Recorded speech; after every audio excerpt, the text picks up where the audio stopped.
Okay, you know the feeling, right? You've got a deadline, it's getting closer and closer, and you know exactly what you need to be doing. But you're not. You're just staring at the screen, and that wave of guilt just washes over you. We all tell ourselves the same thing: I'm just being lazy. But what if that's not it at all? What if that feeling is actually a clue to something way deeper? Yeah, society loves to slap a label on it, doesn't it? Bad habit, lack of discipline. And, if you're like me, you probably believe it. You beat yourself up over it. But what if all that is just wrong? What if the fact that you're putting things off is actually revealing something really powerful about the way your brain is wired? This right here, this idea completely flips the script on procrastination. It's really the whole point of our explainer today. What if that hesitation isn't a bug, it's a feature? What if it's actual psychological proof that you have a mind that's processing the world on a whole other level? I mean, let's face it, our world is all about go, go, go. Instant action is praised, moving fast is everything. And if you pause, well, that's seen as a flaw. And this creates a ton of pressure and honestly, a lot of misunderstanding, especially if your brain is just naturally wired to think things through before you jump. And all that pressure, it leads to some pretty harsh judgments. Sure, they come from other people, but the ones that really sting, they come from inside our own heads. We start to believe those labels, right? Lazy, unfocused, undisciplined. We feel so guilty about a mental process that might, just might, be a sign of a really sharp analytical mind doing its thing. Now look, this isn't about making excuses or giving you a free pass. It's about understanding the mechanics of what's going on. For a really intelligent mind, just jumping into action without a deep, thorough analysis feels, well, it feels reckless. That hesitation you feel, it's not a glitch. It's more like a built-in safety feature. And that is the core conflict, isn't it? While everyone else might be jumping right in, your mind is back there running simulations, checking out a dozen different outcomes, weighing every single variable. For you, acting blindly isn't just a bad strategy, it feels fundamentally wrong.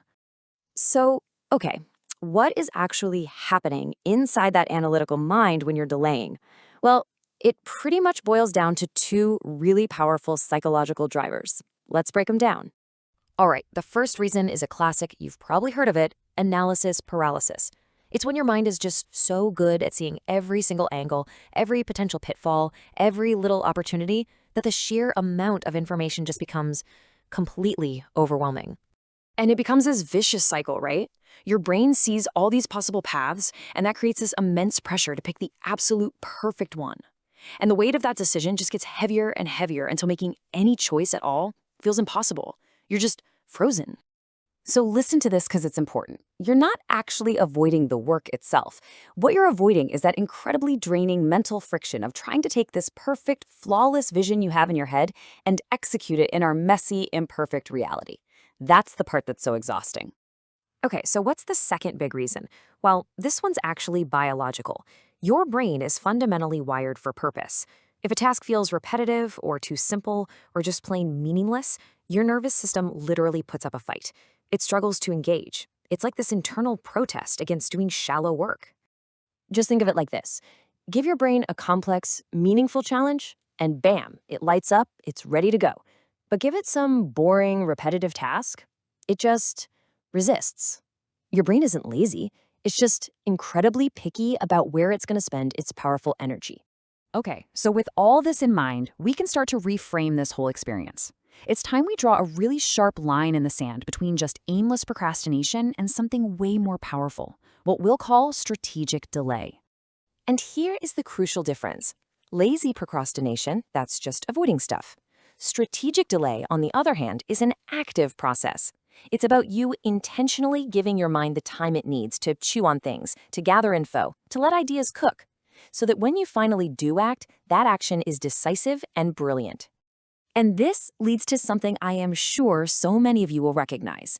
You put it off, and then boom, last minute the pressure is on and you suddenly unlock this almost superhuman level of focus.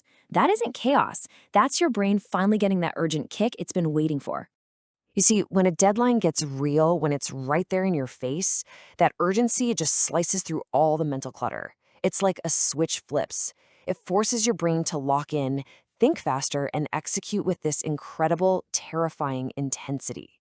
So, okay, understanding all this is great, but that's just half the battle.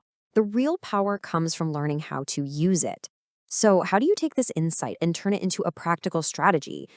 One that helps you actually get things done without living in a constant state of last minute panic.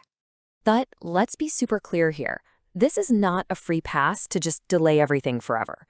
The real skill, the art form, is learning to tell the difference, knowing when to act right now and when to give yourself that gift of time to really think things through.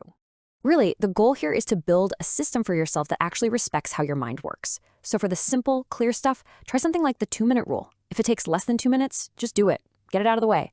But for the big, complex decisions, you need to intentionally schedule thinking time away from the pressure of having to act. Because look, relying only on last-minute panic is just a recipe for burnout. The real trick is to create your own urgency, set earlier, personal deadlines to trigger that focus you need, but without all the crushing stress.